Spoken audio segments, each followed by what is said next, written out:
Soy estudiante de la Universidad Estatal de Bolívar y hoy les quiero compartir un hermoso video. Hoy tengo unos temas muy especiales que son la investigación cuantitativa y cualitativa.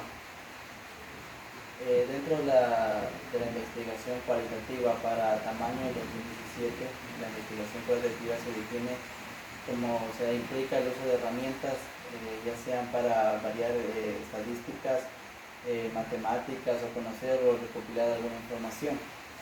Un claro ejemplo puede ser lo que es por ejemplo, cuando son encuestas, como más conocidos los censos que muchas veces se han aplicado en nuestro país. Eso es lo que es la investigación cuantitativa. Para Martínez 2012, la investigación histórica se define como historias de hechos o acontecimientos que sucedieron mucho tiempo atrás o son manifestaciones o propias o actuales. Por ejemplo, puede ser hoy lo que es más conocido como la corrupción. La corrupción tiene un hecho histórico más conocido desde mucho tiempo hacia atrás, que hoy es un problema actual en nuestra sociedad, una de las cuales está viviendo nuestro país. También la investigación correccional para Cancela en el 2010 se puede definir como una variable para identificar otra variable. ¿Cómo lo podemos entender de otra manera? Un ejemplo puede ser cuando un estudiante solo se pasa en lo que es en el chateo. Entonces vamos a identificar una variable con otra variable. La otra variable sería que en ese tiempo tiene una evaluación, está en el transcurso de su estudio, tiene una evaluación. Entonces él ahí, la variable sería que cuánto sacaría, cuánto sería su calificación, siendo su ponderación un 0,3, pongámosle. Esto viene a hacer que el estudiante mucho tiempo pasa en sus redes, entonces no le da tiempo a poder ponerse a estudiar para la evaluación. También encontramos lo que es la investigación de casos. Para la investigación de casos, Harley en el 1994 lo conoció como una herramienta o técnica de aprendizaje en cualquier área de conocimiento. Un ejemplo puede ser un fenómeno, como más conocido el desastre o el cambio ambiental que sucede a nivel mundial, o sea, estamos determinando una causa y un efecto. La investigación es post facto. Fisquerra en el 1998 lo define como una evaluación, una hipótesis de lo que ya ha sucedido o lo que va a suceder, o también es la búsqueda que va a producir una retrospectiva de la investigación que se aplica de un hecho a un fenómeno. La investigación experimental para Arias en el 2012, la investigación experimental también se lo puede conocer también como una variable. La investigación experimental se puede buscar una causa en efecto. Un ejemplo puede ser las reacciones químicas, como por ejemplo determinar cómo hacer que un proyecto un experimento con los niños de realizar cómo inflar un globo con bicarbonato de sodio y vinagre. Eso sería una reacción química, entonces ahí buscaríamos las causas y efectos. La investigación cuasi experimental para Arnaud en 1995, la investigación se define como está empleada la psicología relevante de grupos sociales en forma aleatoria que forman grupos formados o forman grupos o varios grupos de determinadas personas. Por ejemplo, puede ser un equipo de fútbol. Entonces, ¿qué tiene que ver la investigación cuasi experimental? Que selecciona o determina un cierto grupo de personas, que esto significa la investigación cuasi experimental.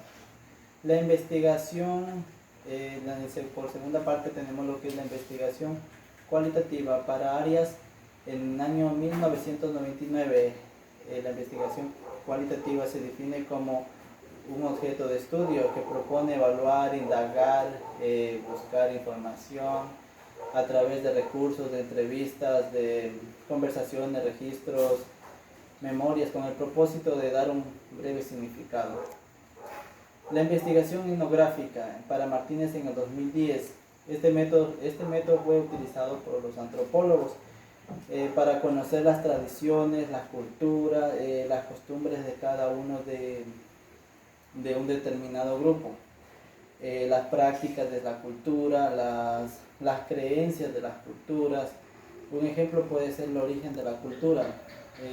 Vamos a hacer un poco, poniendo en énfasis, la cultura inca. Ellos se destacaban por ser una cultura que se expandieron a lo largo casi de nuestro continente y tenían sus diferentes tradiciones, sus costumbres, su gastronomía, sus cultivos. Esto trata lo que es la investigación etnográfica. La investigación hermenéutica para Packard en 1985. Este es un método apropiado o aplicado en el estudio de la conducta humana. Por ejemplo, la investigación hermenéutica para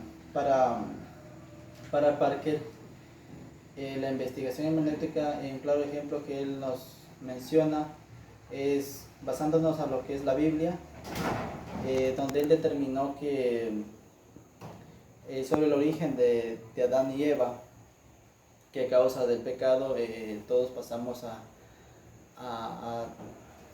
llevar otra vida diferente, como ellos eran acostumbrados a vivir en el paraíso donde lo tenían todo, y donde fue ahí donde se desencadenó el bien y el mal, como se lo conoce a través de la Biblia. La investigación y acción participativa para López en 1998, este método es aplicado en la realidad. Puede ser crítico en la participación de grupos implicados para estimular un cambio social. La fenomenología para Humen en 1971, él mencionó que esto más se trata es de la conducta humana. Un ejemplo, cuando la persona tiene varias cargas horarias, esto se le constituye un estrés. Con el tiempo esto viene a afectarle a su salud por las muchas cargas, por la obligación de estar sumido ahí por las exigencias de sus jefes o patronos que están al frente de ellos. El método bibliográfico Historias de vida para Rodríguez en el año 1996. Esto integra lo que es los relatos de historias de vida, conceptos, testimonio de las personas, o también se lo define como el estudio bibliográfico de cada persona. Un ejemplo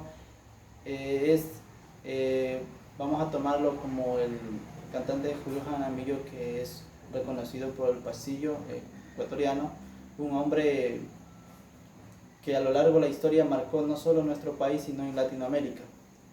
Y por último tenemos lo que es la investigación, el análisis de contenido y discurso. Para García en el 2001, esto se define como una disciplina metódica, semántica, que estudia el discurso, el lenguaje, el escrito o el hablado, o el uso del lenguaje o hecho de comunicación, de interacción con los contextos cognitivos, sociales, políticos, históricos y culturales. Un breve ejemplo sería que dentro de esto, por ejemplo, vamos a ser un poco relevantes en el caso de los políticos, que ellos, para empezar lograr que las personas puedan conectarse con ellos o que crean en ellos sobre su discurso, ellos tratan de convencer, persuadir a la persona. Esto nos quiere decir lo que es el contenido y discurso, o el análisis en este caso. Espero que les haya gustado este video y haberles compartido. Muchas gracias.